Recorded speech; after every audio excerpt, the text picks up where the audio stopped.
Halo, saya Feren dari pengembalaan CG Family. Awalnya CG kami hanya ada saya dan suami. Kami 2 keluarga dan jadi ada 6 orang. Pada waktu itu sempat muncul rasa takut. Apakah keadaan CG ini akan jalan baik? Karena melihat situasinya saat itu, secara yang saya lihat tidak mungkin berjalan baik karena kondisi member saat itu. Karena ada satu keluarga yang sudah mau pindah keluar kota dan yang satunya lagi dalam proses menunggu kelahiran anak. Suaminya juga sering tugas di luar kota, sama seperti suami saya. Ya tinggallah saya seorang diri. Saya sempat ditantang oleh salah satu member CG, kalau bisa dalam waktu 3 bulan jika tidak ada orang yang datang gabung di CG, kita gabung sama CG yang lain. Malam itu sejujurnya hati saya merasa sedih dan rasanya mau menyerah saja. Tapi setiba di rumah, saya seperti merasakan ada kekuatan yang Tuhan berikan dalam hidup saya. Sehingga muncul sebuah iman yang kuat. Saya mulai berbicara di hati, tidak mungkin Tuhan salah. Jika saya dipilih dan dipercaya untuk menjadi CGL, saya akan terus berdoa dan kuatkan hati saya sampai saat suami saya cuti. Kami sharing bersama dan di titik itulah kami bersepakat untuk berdoa sambil bergandengan tangan, dan saya ingat betul kalimat-kalimat itu dalam doa itu. Apapun yang terjadi, sekalipun akan hanya ada kami berdua dalam CG ini, kami tidak akan mundur, kami akan taat dan setia mengerjakan tanggung jawab ini. Dan sekalipun Tuhan hari ini belum jawab doa kami akan tetap mempercayai Tuhan bahwa Tuhan mampu mengerjakan lebih dari yang kami pikirkan dan bayangkan. Tidak sampai di situ pergumulan kami. Saat memulai CG, kami masih jadi bingung. Tidak tahu harus mulai CG di rumah siapa, karena di rumah kontrakan kami terbatas, dilarang untuk beribadah.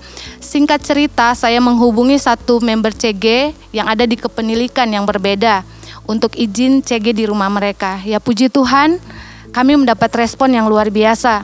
Dan keluarga itu mengizinkan kami memakai ruangan doa mereka kapan saja bisa. Di titik itulah saya melihat ada harapan dalam memperjuangkan CG ini. Hari itu ketambahan 2 keluarga baru dalam CG kami. Puji Tuhan, hati saya terus bersemangat sambil bergumul, Tuhan tolong siapkan rumah buat kami agar kami bisa lebih fokus bangun CG ini. Dan puji Tuhan, Tuhan menjawabnya begitu cepat. Dan saat saya melihat jiwa-jiwa pada berdatangan satu demi satu, dilayani, didoakan, diajari, dilatih dan dimuridkan dan sebagainya. Setiap member mulai mengalami perubahan hidup.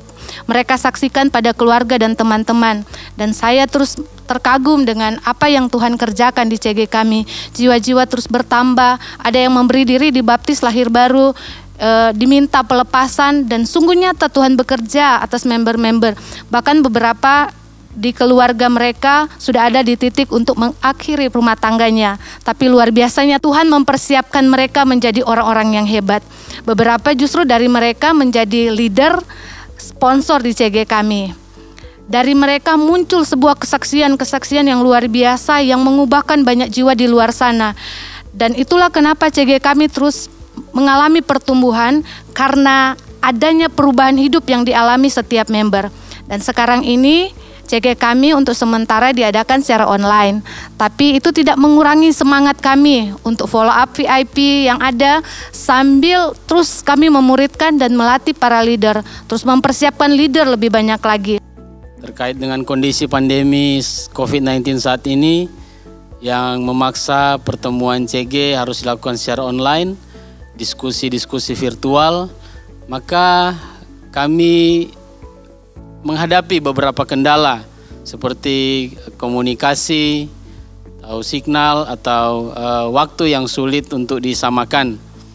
Akan tetapi kami terus fokus untuk melayani mereka, mendoakan mereka, support serta memotivasi setiap anak CG, memposisikan diri kami berdua menjadi keluarga bagi mereka.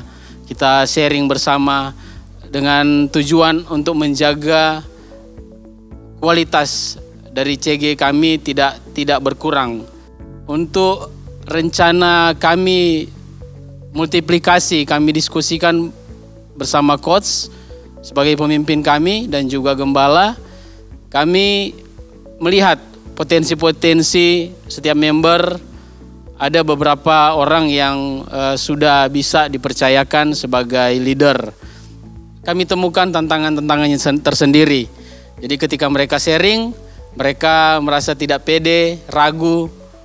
Tetapi kami terus membawa calon-calon leader ini dalam doa, terus memuridkan, memotivasi mereka dengan menyaksikan semua yang telah kami lewati seperti apa yang istri saya tadi sampaikan.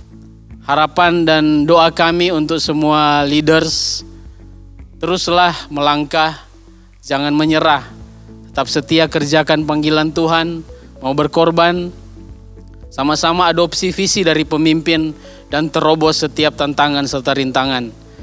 Karena masa-masa sekarang ini banyak orang yang mulai menyerah dengan keadaan yang sukar, yang sulit, berbagai pergumulan, banyak yang mulai kehilangan pengharapan, dan tentu mereka sangat butuh kasih Tuhan, pertolongan dari kita semua yang sudah mengalami kasih Tuhan, biar mereka mendapatkan jawaban lewat kehidupan kita. Mari kita tetap percaya bahwa Tuhan pasti mampukan memperlengkapi serta menyediakan segala yang kita butuhkan untuk mengerjakan visi dari Tuhan.